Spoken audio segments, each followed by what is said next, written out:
Hey everyone, today we're going to be taking a look at this Segal lock that Bobby Keyz sent me. Bobby, I appreciate the lock. Thanks for sending it to me and giving me a good chance to pick on it. It does work, and for a challenge lock, it works really smoothly. So he did a really good job making sure that it did work good. And it is pinned by Bobby Keyz, and he pinned this one up the day after Christmas. So one of his newest locks. So let's see what it takes to get into this puppy.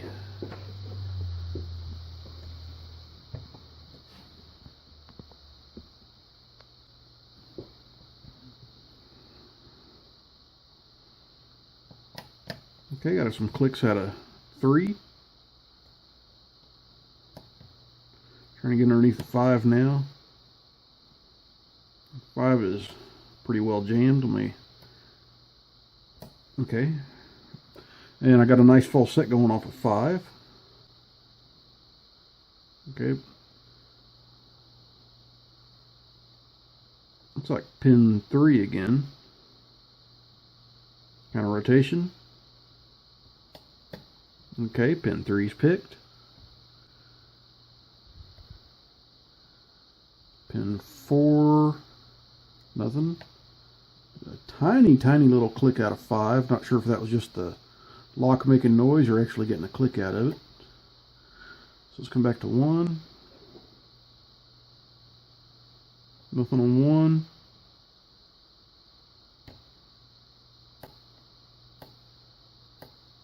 Nothing on 2. Nothing on 3.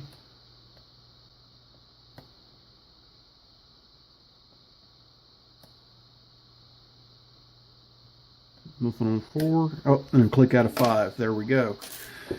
Alrighty, let's see what Bobby stuck in here.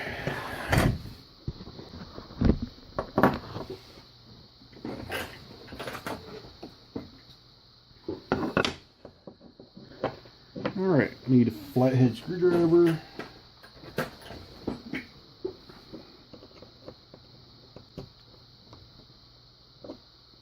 I'm going to go ahead and lock it up.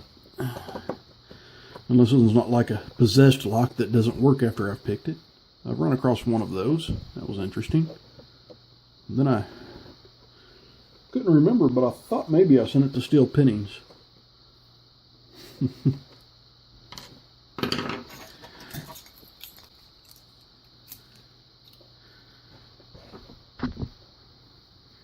Okay, let's try this new resin plug follower out he sent me. Ooh. Okay, that does not fit. That is too tight.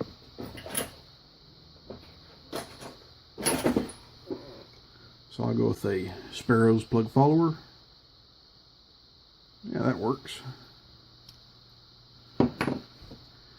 Alright, looking at the key pins here sitting in the plug. Looks like I've got a reduced diameter and maybe a little bit of elongation / countermilling over here on 5. And I pull the key out, and that is countermilling, just lightly done. And looks like threads in 1 through 4.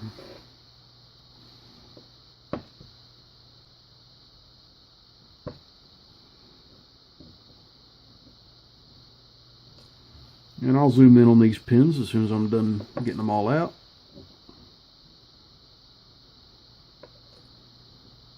And they're actually some pretty nice looking pins.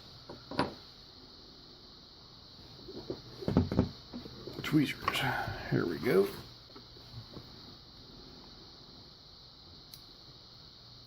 Okay, one's a serrated spool. 2's a serrated. 3 is a serrated spool. And you know what? He's got different springs in here, so I'm going to take these springs out. That was out of 1, that was in 2. And that was 3.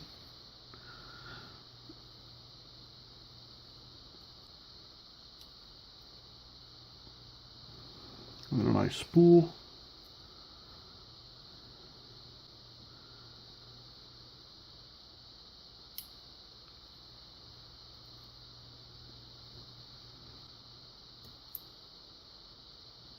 And a serrated spooled T-pin.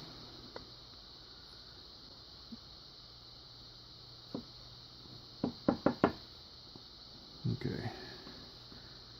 And there's the rest of the springs.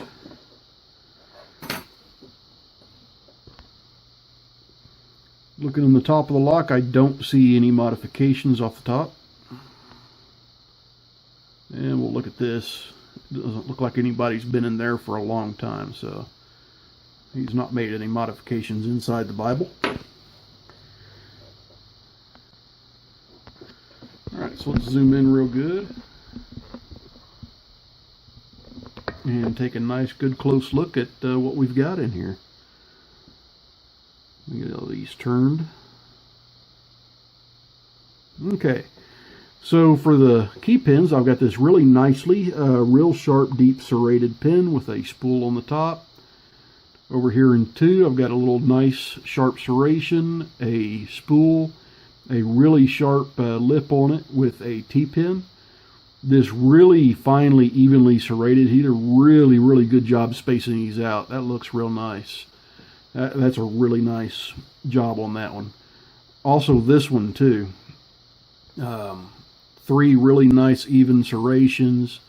Then it is spooled, and the spool also has a serration in the middle of it. And then a spool over here on pin 5.